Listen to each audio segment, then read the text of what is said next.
여러분 안녕하세요. 출근 다들 잘 하고 계신가요? 오늘이 오지 않을 것 같았는데 또 주말이 지나고 월요일이 밝았습니다.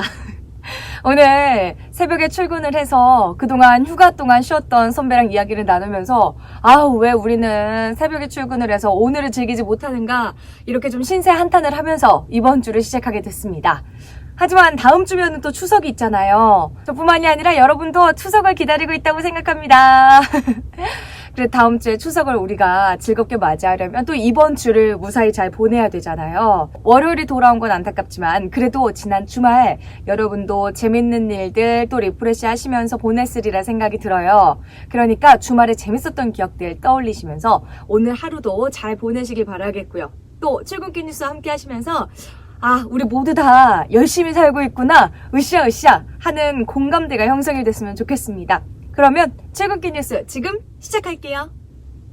미국 국무부는 미국과의 대화에 대한 기대가 점점 사라져가고 있다는 최선희 북한 외무성 제1부상 담화와 관련해 북한이 답을 주는 대로 협상할 준비가 돼 있다는 입장을 내놨습니다.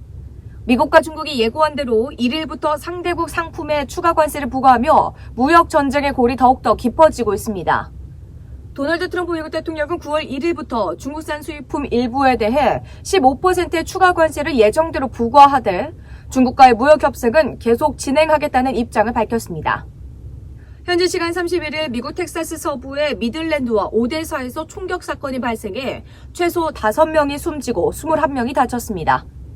도널드 트럼프 미국 대통령은 텍사스에서 전날 발생한 총기 난사와 관련해 이번 달 의회가 열리면 총기 규제 입법에 대해 논의하겠다고 말했습니다.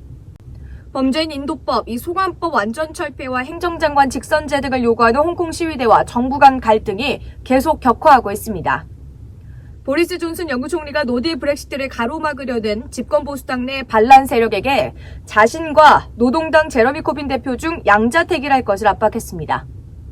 하산 로하니 이란 대통령은 에마뉴엘 마크롱 프랑스 대통령과의 전화통화에서 유럽이 핵합의를 제대로 지켜야 한다고 압박했습니다.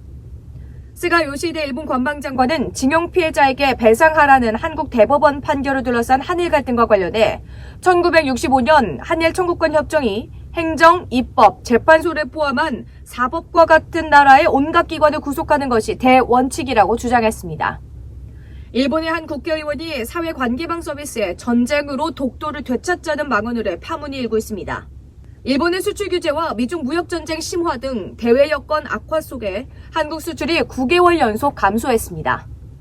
홍남기 부총리 겸 기획재정부 장관은 민간택지 분양가 상한제 시행 시기에 관해 10월 초에 바로 작동하지 않을 것이며 경제 여건이나 부동산 동향 등을 점검해서 관계부처 협의로 결정할 것이라고 밝혔습니다. 유류세 한시적 인하 조치가 끝나고 원래대로 돌아간 첫날인 1일 전국 기름값이 곧바로 반등해 서울 휘발유값은 1,600원을 넘어섰습니다. 제2금융권에서 연 20% 이상 고금리로 돈을 빌릴 수밖에 없는 저소득 저신용층을 위한 17%대 햇살론이 오는 2일 출시됩니다. 소재, 부품, 장비를 생산하는 유망 중소기업의 경쟁력 강화를 위해 정부와 대기업이 상생형 스마트 공장 구축 지원에 나섰습니다. 세계 반도체 시장의 올해와 내년 매출 전망치가 또다시 하향 조정됐습니다. LG 디스플레이가 일본이 수출 규제에 나선 불화수소에 대해 일본산 원료를 대체할 수 있는 제품의 테스트를 마치고 양산에 적용했습니다. 원화 가격이 떨어지면서 환율 효과가 기대되고 무역 갈등으로 인한 우려로 인해 8년 만에 파업 없이 임금 및 단체 협약을 잠정 합의한 것도 수익성을 더 끌어올릴 것으로 전망되면서 자동차주는 연일 강세 흐름을 보이고 있습니다. 반도체 가격 급락 국면이 진정되면서 반도체 투톱의 실적 바닥론에 대한 기대감이 커지고 있지만 가격 반등이 일본 수출 규제 여파에 대한 우려가 반영된 것임을 감안할 때 시장 상황은 당분간 유동적일 것이라는 전망도 나옵니다. 문재인 정부가 경기 하방 위험에 대응해 내년에 513조의 슈퍼 예산을 편성하면서 특히 국방 예산은 처음으로 50조 원 이상을 편성해 국내 방위 산업에 힘이 실릴 전망입니다. 네, 오늘 출근길 뉴스 준비한 순서는 여기까지입니다. 이번 주 중반부터 비 소식이 좀 많은 것 같더라고요. 일기예보 잘 체크하시면서 이번 주도 무사히 잘 보내시길 바라겠고요. 오늘 하루는 또 어떤 일들이 일어날지 기대가 됩니다. 여러분의 일상에도 즐거운 일이 가득 월요일이 됐으면 좋겠고요. 그럼 저랑은 내일 이 시간에 또 만나요.